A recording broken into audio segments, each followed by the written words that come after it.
Assalaamu calaykum.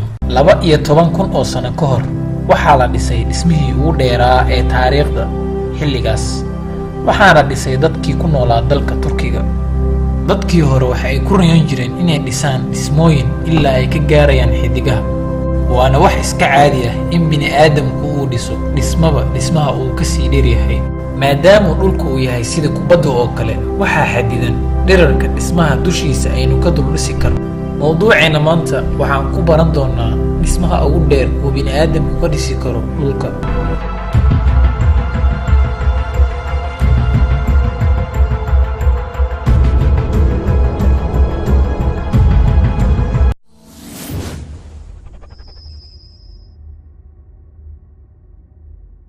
Inta aan u gudagelin mawduuceena, waxaan ka sheekeyn doonaa dhismooyin qadiimi ah oo ahaa kuwii ugu dhaadheeraa xilliyadoodii.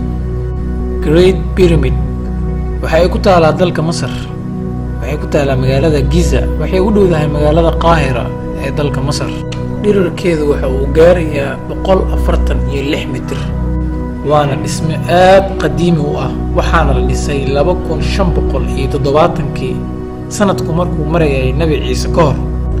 Waxay ahayd dhismaha ugu dheer 3881 sano ilaa laga soo gaaro sanadii 1311.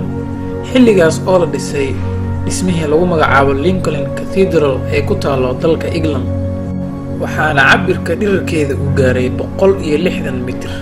Waxaa iyana xilli dambe rikoodkii ka jebiyey taalada ku taalo Washington DC ee dalka Mareykanka sanadu markuu ahaa 1884, taas oo cabirkeedu gaaray 169 mitir oo joog ah. Laakiin durbadiiba waxaa dhaafay Eiffel Tower ee ku taala Paris dalka France, taas oo cabirkeedu gaaray 2 jibaar taalada ku taala Washington, taas oo noqotay 301 mitir oo joog ah. 40 sano oo ay rikoodkaas haysatay waxaa la dhisay daarta lagu magacaabo Empire State Building ee ku taala magaalada New York, taas oo gaartay dherer ahaan 448 mitir oo joog ah. 1963 waxaa la dhisay towerkii ugu dheeraa xilligaas, waxa uuna ahaa tower ay leeyihiin Warsaw Radio Station. waxa uuna cabirkiisu gaaray 646 mitir, balse wax yar kadib waa uu burburay maadaama ballaciisu uu yahaa mid aad u yar una adkaysan waayeen dabeelaha xoog badan ee hawada sare maraya. Waxaa intaasi oo dhami ka dheeraaday daarta Burj Khalifa ee ku taala Dubai. waa daar aad cajiib u ah, waxa uuna dhererkeedu gaaray 830 mitir oo joog ah. waxa ay kuu qaadanaysaa 2909 tallaabo si aad u gaarto fooqa ugu sarreeya ee daarta.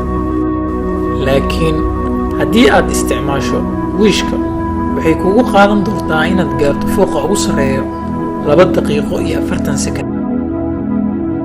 Burj Khalifa waa daarta ugu dheer adduunyada. ka waran haddii bini'aadamku u baahdo inuu sameeyo dhisme ka dheer Burj Khalifa oo kale, maxaa naga hortaagan inaan sameyno daar aad u dheer? Haddaba maadaama dunidu ay tahay mid wareegsan, waxaynu u baahannahay inaan isticmaalno caqli, xeelad iyo weliba waxyaabaha ay haysano oo ay ka mid tahay teknolojiga. Hadda waxaan soo bandhigi doonaa daarta ugu dheer oo bini'aadamku sameyn karo. waxay u muuqanaysaa dhismo noocan oo kale ah.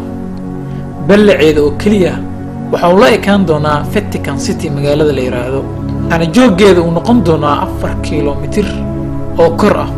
hadda waxaan dareemi kartaa xajmiga daartan ay leedahay. waxaad arkaysaa Burj Khalifa halka ay kaga eg tahay dhismahan haddii la dhiso waxa ay hoy u noqon doontaa in ka badan 1 milyan oo qof. qiyaastii dhismahan waxaa ku bixi doonta in ku dhow 479 bilyan oo dollarka Mareykanka ah ilaa 1.4 trilyan oo dollarka Mareykanka ah, waana GBD-ga isku dar dadka ku nool waddanka Russia. haddii aad ku cusub tahay channelka, riix subscribe kadibna riix gambaleelka si aad u hesho warbixino xiiso leh.